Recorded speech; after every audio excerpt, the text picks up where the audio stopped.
Day 5, guys. 5 miles in. Boy, it's humid out there. Anybody that knows me knows I love talking about the dew point. So dew point was 61.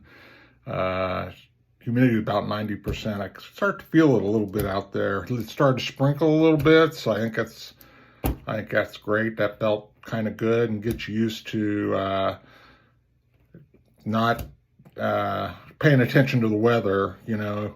If you run regardless of the weather, the only reason you look is just how do you dress. And so when you start trying to make a decision whether you're going to run or not based on the weather, we all know that's a slippery slope, and you make the decision to run back when you sign up for your marathon. And that's how I try to think about it. I settled in. I got my 5 miles, my 5th day. I ran about the same, about 9:30 pace is what I wanted to settle in at again. So I think that's fine, especially with the weather warmer and getting an extra mile in. And so I did something stupid. I'd love to get under 8. And what do? So I started speeding it up a little faster than probably what I should. And I got a 9:01.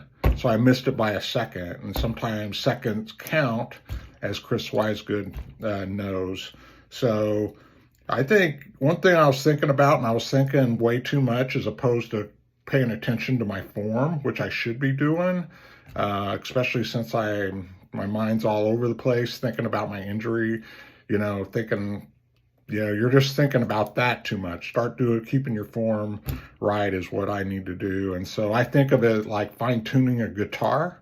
When your guitar is nice and fine tuned, everything is working. You can focus on the song and focus on just balance, right? Balance, that's all the only thing. But when you have a chord or something that's out of balance, I think you have to make sure that out of balance piece is doing its share of the work, so it brings it back into balance. Because if you always limp, or you favor it, or you don't keep your shoulders back, or you don't it's not going to work when you get to the fast mile. So everything was good, but I think I'm going to have to plateau here for a little bit, which is the smart thing to do.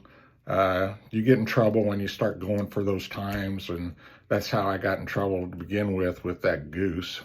Go Wildcats.